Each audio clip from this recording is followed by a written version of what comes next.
A woman had been writing desperate letters to her sister for 3 years, begging for help. She'd written about the abuse, the control, the emotional torture. But her husband intercepted every single letter. She thought her sister didn't care. Her sister thought she'd been abandoned. Then one day, a mailman found a crumpled letter that had fallen out of the trash. He read it. He shouldn't have, but he did, and what he read made his blood run cold. He decided to break protocol and find the sister. What happened next would expose years of psychological abuse and destroy a marriage built on lies and control. Catherine and Michael had been married for 9 years. To everyone who knew them, they seemed like a normal couple. Michael was a successful accountant. Catherine was a talented artist. They had a nice house in a good neighborhood. They went to church on Sundays. Nobody knew the truth. Michael was an emotional abuser. He controlled everything in Catherine's life. He monitored what she wore, who she talked to, where she went. He criticized everything she did. Her cooking wasn't good enough. Her art wasn't talented enough. Her appearance wasn't attractive enough. More cruelly, he isolated her. He convinced her that her family didn't care about her. "Your sister only calls to make you feel bad," he'd say. "Your mother never really loved you." He made sure Catherine rarely left the house. When she did, he criticized her for leaving. Catherine was trapped. She'd started to believe Michael's lies. She felt worthless, unlovable, and alone. But Catherine had one small rebellion. She wrote letters to her sister, Rachel. She poured her heart into these letters, describing the psychological abuse, the isolation, the constant criticism. She asked Rachel to rescue her. The problem was, Michael screened all of Catherine's mail. Anything going out of the house went through him first. He read Catherine's letters to Rachel and decided they threatened his control. So he didn't mail them. Instead, he hid them in a box in his office closet, where Catherine wouldn't find them. Catherine didn't know her letters were never sent. She thought Rachel was ignoring her. She thought she was truly alone. Her despair deepened. Rachel, on the other end, didn't understand why Catherine had stopped writing. She tried calling, but Michael always answered and said Catherine was busy or sleeping. Rachel felt hurt and confused. She didn't know her sister was suffering. 3 years passed. Catherine felt increasingly hopeless. She'd written dozens of letters asking Rachel for help. She'd written about suicidal thoughts. She'd written about wishing Michael would just let her die so the suffering would end. In reality, she was sending desperate messages into a void. No one was reading them except Michael, who read them and laughed. "Your sister doesn't care about you," he'd tell Catherine. "Even when you beg for help, she ignores you. You're completely alone. You only have me." Catherine's mental health deteriorated. She stopped eating properly. She lost weight. She barely left her bedroom. She stopped creating art. She was a shell of the vibrant woman she'd been. Michael controlled her bank account. She had no money.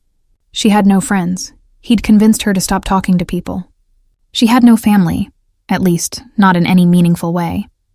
She was completely dependent on Michael.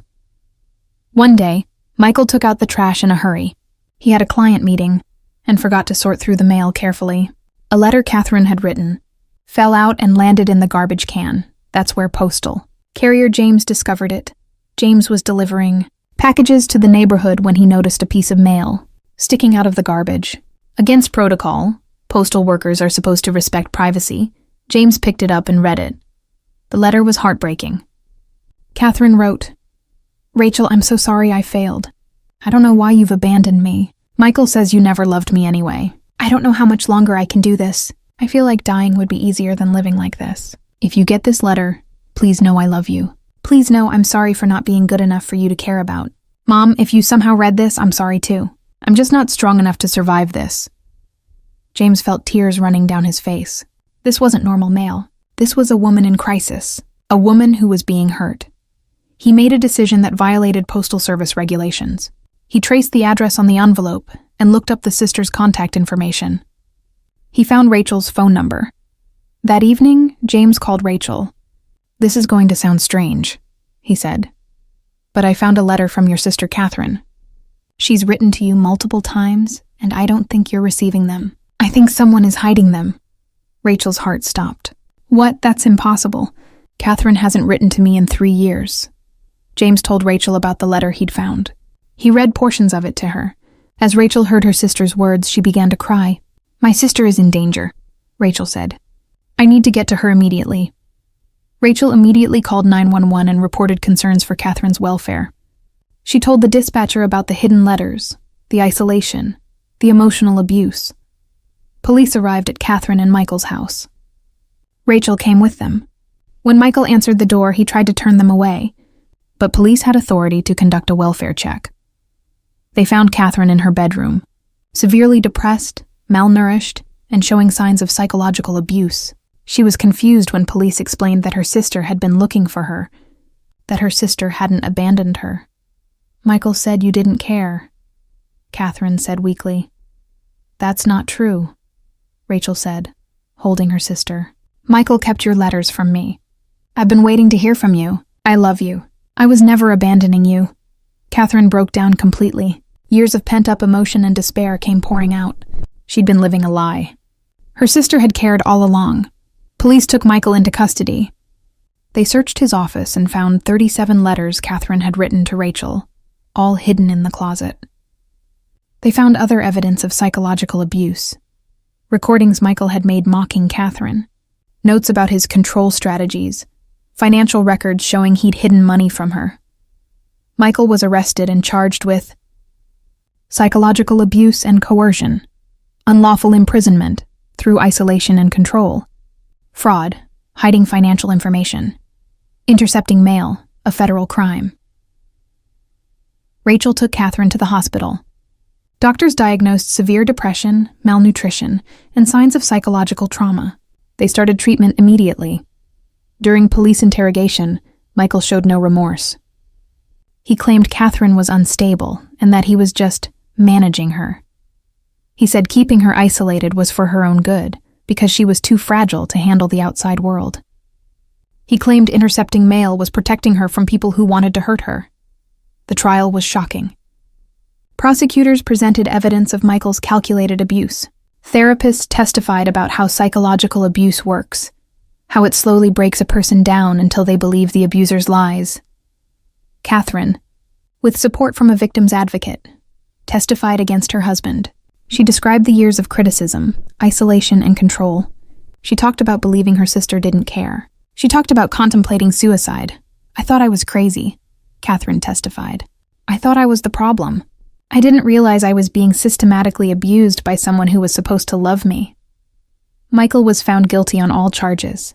He received an 8-year sentence. Catherine was released from the hospital after a month of intensive treatment. Rachel brought her into her home. Catherine went to therapy 3 times a week to process the years of abuse and rebuild her sense of self-worth. The healing took time. Catherine had to relearn that she was valuable, that she was lovable, that she wasn't crazy. Slowly, with Rachel's support and professional help, Catherine began to recover. She reconnected with her mother and other family members. She started creating art again, beautiful, powerful pieces about her journey from darkness to light. She became an advocate for abuse survivors, speaking publicly about psychological abuse and control. James, the postal carrier who found the letter, became a local hero. His violation of protocol was justified as a good faith effort to help someone in danger. The Postal Service actually changed some policies because of his actions, training employees to recognize signs of abuse and encouraging them to report concerns to authorities. Rachel established a support group for families of abuse victims. She worked to help other people recognize when their loved ones were being abused and isolated. 2 years after her rescue, Catherine started a nonprofit organization called Letters Undelivered, dedicated to helping victims of emotional abuse and isolation.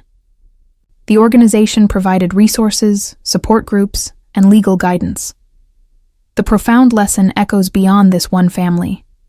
Psychological abuse is as real and damaging as physical abuse. It breaks people down through isolation, criticism, and control. Abusers are often hidden in plain sight, living respectable lives while destroying their partners emotionally. What saved Catherine wasn't just Rachel's love. It was a stranger's willingness to see a sign of distress and act on it. James broke protocol because someone's life was at stake, Sometimes rules exist to be broken when a person is in danger. Catherine's journey reminds us that recovery is possible, that love can heal what abuse has broken, and that speaking truth about abuse is the first step to freedom. This story reveals an important truth. Psychological abuse is often invisible. Abusers are often respected members of the community who hide their true nature behind closed doors. One person, even a stranger, seeing the truth and taking action can save someone's life. Have you ever recognized signs of abuse in someone you know? Have you ever felt isolated or controlled by someone you trusted? Like this video and subscribe to our channel for more shocking stories about hidden abuse, justice, courage, and how ordinary people can save lives. Hit that notification bell right now so you never miss our latest uploads. Comment below. Tell us about a time when you recognized abuse, or when someone helped you escape a harmful situation. If you're experiencing abuse right now, reach out for help. There are people who care and resources available to you. Share your story in the comments and help others realize they're not alone. Thanks for watching. Catherine's story reminds us that abuse thrives in silence and isolation. What saves victims is speaking truth, seeking help, and having people who believe them. If you suspect someone is being abused or controlled, speak up. You might save someone's life. See you in the next video where we'll share another story about the power of truth, courage, and standing up against abuse.